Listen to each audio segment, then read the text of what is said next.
오늘은 민선 6기 2주년 기념해서 민병희 교육관님 모시고 성과나 또 앞으로 남은 과제들에 대해서 들어보도록 하겠습니다. 예, 교육관님 반갑습니다. 네, 안녕하세요. 네, 민선 6기 2주년 시작된 지가 벌써 2년이 되었네요. 6기가 시작한 지가. 네. 예, 어떤 성과들이 있었을까요? 지난달에 한국 매니페스토 실천본부에서 전국의 시도교육감을 대상으로 공약 이행 평가를 결과를 발표했는데요. 저희가 최우수 SA 등급 받았습니다. 와. 아마 네. 한 6, 7군데 최우수가 뽑힌 것 같은데요. 네. 저희하고 좀 다른 게 우리는 이제 교실복지 3대 핵심 사업 22개, 그리고 5대 정책 사업에 73개, 모두 95개의 과제, 아주 다른 교육청보다 과제가 많았어요. 그런데 이제 거기서 거의 잘 했다고 상을 주신 것이고요. 전반기 주요 성과라면 무엇보다도 이제 학교 업무 정상화, 네. 학교의 민주적 운영을 통해서 선생님들의 역량을 강화한 것입니다. 또 그리고 이제 수업 개선 이런 거를 들 수 있겠어요. 아직까지 완벽하진 않지만 모든 정책들은 학교의 학생들이 얼마나 그 교육의 개선으로 학생들에게 돌아갔느냐, 여기에 이제 주안점이 되어야 된다고 보고요. 이 부분을 계속 강화해 나가도록 하겠습니다. 아울러서 또 잘한 걸 자랑한다면 네. 우리 진로교육원 개원, 그래서 진로교육을 강화했다는 것이고, 또 대입 성적이 결과가 좋았고요. 취업률도 계속 상승하고 있다는 것을 들 수 있겠습니다. 네, 이제 행복한 교육이 이루어지고 가는 것 같습니다. 그럼에도 불구하고 아직도 남아서 해결해야 될 과제들도 또 있을 것 같아요. 어떤 게 있을까요? 이 모두를 위한 교육 정책과 관련해서 2주년 맞이 도민들께 설문조사를 했는데요. 우리 정책에 대한 공감률, 그리고 가원교육의 변화에 대한 긍정적 평가가 부정적 평가보다 1.5배에서 5.6배까지 높았습니다. 특히 할 만한 사항은 도민보다는 학부모가, 또 학부모보다는 교직원으로 갈수록 그 공감률이 높아서 교직원의 경우에는 81%가 공감을 하는 그런 결과였습니다. 이런 이제 전반기의 성과를 바탕으로 해서 후반기에도 정책 추진의 주안점으로는 선진형 참학력, 그리고 학교 혁신 활성화, 마을교육 공동체, 그리고 국가적 차원의 교육정책 아젠다 발굴, 뭐 이런 것을 좀 들 수 있겠는데요. 이 중에서 참학력이라는 것에 대해서 한번 말씀을 드려보면요. 참학력이 뭐냐? 이게 좀 아무래도 지금까지는 어떤 성적 데이터, 순위, 뭐 이걸 가지고 학력을 평가하는 경향이 많았잖아요. 근데 이제 그거보다는 어떤 일단 더 나은 배움을 위한 기초 학력은 필요합니다. 그 바탕 위에 스스로 자기를 존중하는, 즉 자존감, 또 삶에 대한 자기의 주도성, 그리고 성찰적, 비판적 능력, 사고 능력이죠. 또 공동체와 함께하는 배려와 이러한 협력, 이런 것들, 또 미래에 대한 설계 능력, 아마 이런 것들이 오히려 참학력에 가깝다 이런 생각이 들고요. 이런 것들을 키워주는 것이 우리 모두를 위한 교육이 추구하는 점이다 이렇게 볼 수 있겠습니다. 우리가 전국에서 처음으로 초등학교의 행복성장평가제를 통해서 학생들과 학부모님들에게 호응을 얻고 있고요. 또 중학교는 자유학년제로 이제 전국보다 뭐 앞서가고 있고요. 이걸 바탕으로 해서 이제는 고등학교에도 좀 혁신을 가져오자.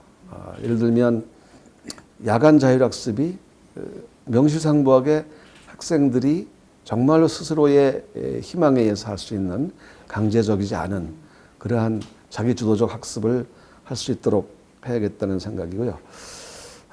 이런 경쟁 중심 서열화 교육으로는 더 이상 이제 앞으로 우리 사회가 바라는 그러한 우리 아이들의 모습을 그려낼 수가 없다는 생각입니다. 새로운 교육을 요구하는 시대적 사명에 맞게 그런 교육을 계속해 나갈 계획입니다. 참학력이란 말은 좀 생소한 용어이기도 한 것 같아요. 그러니까 이제 보통 보면 인지적 영역과 정의적 영역 두 영역이 학력이라고 볼 수 있는데 대학에 보면 이 정의적 영역이 더 중요한 영역임에도 불구하고 지금까지는 인지적 영역만 강조해 왔어요. 그러니까 공부를 잘하는 학생이 성장해서 자기만을 위하잖아요. 그렇죠. 이 세상을 더 이롭게 하고 더불어 살아가는데 보탬이 되지 않은 이건 참 학력이 아니에요. 전 그렇게 봅니다. 그래서 인성을 바탕으로 한 학력 증진이라고 볼 수 있겠습니다. 굉장히 이상적인 교육이 이제 좀 펼쳐져 가는 것 같습니다. 우리가 늘 경쟁 시대에 살아왔던 거에 비하면 이제 새로운 감성적인 시대를 맞아서 그에 맞는 참 학력의 교육이 이루어졌으면 하는 바람입니다. 이런 일들을 이제 새롭게 전국에서도 안 하던 교육들을 펼치다 보면 많이 부딪히는 것도 있고 이해 못해서 생기는 오해들도 있을 수 있을 것 같고 그런데 그거에 따른 에피소드나 또 힘들었던 점이 있었는지요? 아무래도 우리 교육기관은 어떤 돈을 만들어내는 곳이 아니잖아요. 네. 우리는 돈을 갖다가 네. 쓰기만 하는 곳이에요. 네. 그러니까 우리 주민들이 낸 세금으로 그 돈을 가지고 우리가 아이들 교육하는 데 쓰는데 그 예산을 좀 너무 어렵게 하네요. 그래서 이제 그렇죠. 학생 수 비중 확대라든지 이런 걸 통해서 아마 이게 청와대에서 국가재정전략회의라는 걸 했는데 그중에 교육재정 효율화 방안이라고 발표하면서 이런 방안이 나왔어요. 그래서 그게 아주 힘들게 했습니다. 또 마찬가지로 제 소관도 아닌데 그 어린이집 누리과정을 저희한테 떠넘기면서 이 문제는 우리 도민 여러분께 꼭 알려드리고 싶은 게 제 소관사항이 아니에요. 우리는 어린이집을 담당할 공무원이 한 명도 없어요. 그건 시도에서 관장하고 있어요. 인허가권도 없고 우리는 아무런 관리 감독할 책임도 의무도 없어요. 근데 이걸 돈만 대라고 하는 것이죠. 이걸 왜 그랬냐면 이건 대통령의 공약사항이고 새누리당이 책임지겠다고 한 것이잖아요. 그래 놓고 이거를 우리 시도교육청에 떠넘긴 겁니다. 근데 현행 법률 지방교육 재정교부금법, 또 지방재정법, 또 영유아 보육법, 유아교육법 어디에도 이거는 우리 보고 책임지라는 게 없어요. 중앙정부가 책임지게 돼 있습니다. 근데 이걸 떠넘기기 위해서 시행령으로 만들어서 이렇게 강제하고 있는데 이거는 모법에 위반되는 시행령을 만든 것은 헌법 위반입니다. 그 점을 분명히 하고 싶고요. 아마 이런 것들 또한 이제 역사 교과서 국정화 문제를 통해서 우리 가르치는 선생님들에게 힘들게 한 것, 또 든다면 어떤 게 있을까요? 하여튼 뭐 이런 것들이 상당히 많이 힘들게 해서 저도 청와대 앞에 가서 1인 시위까지도 하고 이럴 수밖에 없었다는 점을 말씀드립니다. 예, 누리예산에 대해서는 굉장히 오랫동안 진통을 겪고 있기는 한데 제가 알고 있기로도 이게 지자체에서 여성복지국에서 관리하는 게 어린이집이고 유치원은 교육청에서 관리하고 이렇게 나눠져 있는 걸로 알고 있는데 이게 예산이 교육청으로 넘어오게 되나 보죠? 예, 정확히 말씀드리면 3, 5세 무상보육이에요. 이걸 이제 누리가족이라는 말을 썼는데 이 3, 5세는 유치원에도 있고 어린이집에도 있어요. 이 3, 5세에 해당하는 이 무상보육은 다 대통령이 책임진다고 했어요. 그런데 안 주고 떠넘겨서 우리가 유치원에 있는 아이들도 사실은 정부가 책임져야 되는 겁니다. 그런데 그 유치원은 우리가 관리 감독을 할 수 있는 기관이에요. 그렇기 때문에 거기는 어렵더라도 예산 편성을 했어요. 그런데 어린이집은 우리가 편성을 해도 돈을 집행할 방법이 없어요. 그래서 집행을 못하고 도로 전출을 해줘야 돼요. 이런 모순이 생기는 거죠. 그래서 이거는 위법하기 때문에 할 수 없다는 말씀입니다. 네, 참 애매한 공약 사항인데도 책임지기가 좀 애매한 부분들이 있는 것 같습니다. 이것뿐만 아니라 또 소규모 학교 통폐합 문제로도 좀 시끌시끌한데요. 이거에 대한 대안들은 없는 걸까요? 강원도가 아무래도 좀 힘들 것 같은데. 얼마 전에 일본에서 네.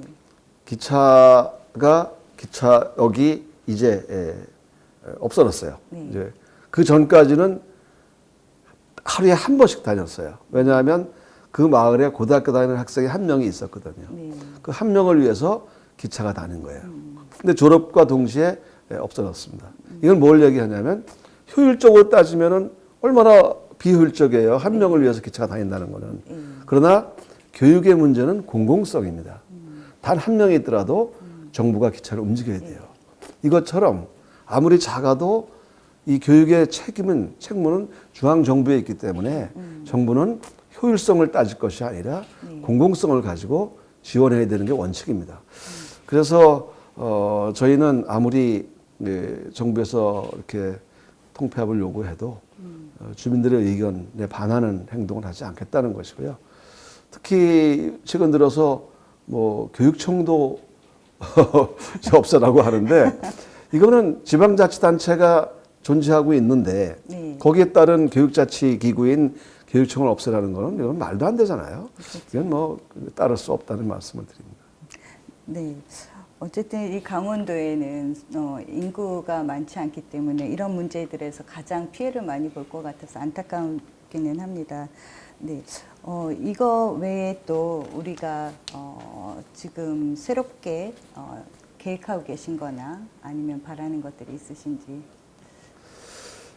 저는 제가 이 세월호 배지를 지금 2년째 계속 달고 있는데 이를 보면서 늘 항상 아이들이 안전하기를 바라고 또 가만히 있으라고 하는 이러한 4.16 이전의 교육은 이제는 안 된다.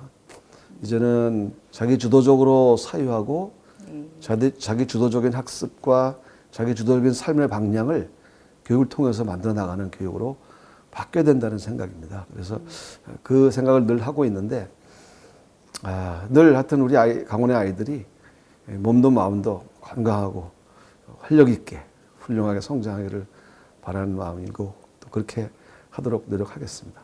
네. 마지막으로 저희 뉴스원 강원 TV가 새롭게 개국을 했습니다. 바라는 점이나 지난달 27일 네. 이 뉴스원 강원 TV 개국을 하셨다고 하는데 축하드립니다. 감사합니다. 뉴스원이라고 했으니까 아마 완이 넘버원의 원이어서 최고가 되기를 노력한다고 하는데 최고가 되기 위해서 최선을 다하시길 바라고요.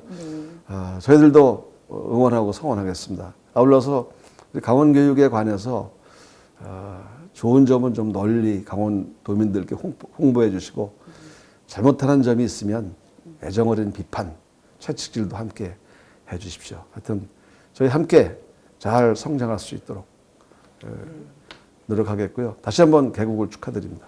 네, 감사합니다. 네, 지금까지 민병희 교육관님 모시고 민선 6기 2주년 관련해서 성과와 또 남은 과제들, 또 우리가 참 학력으로 행복한 교육들을 이뤄가도록 이야기 나눠봤습니다. 감사합니다. 네, 마치겠습니다. 네.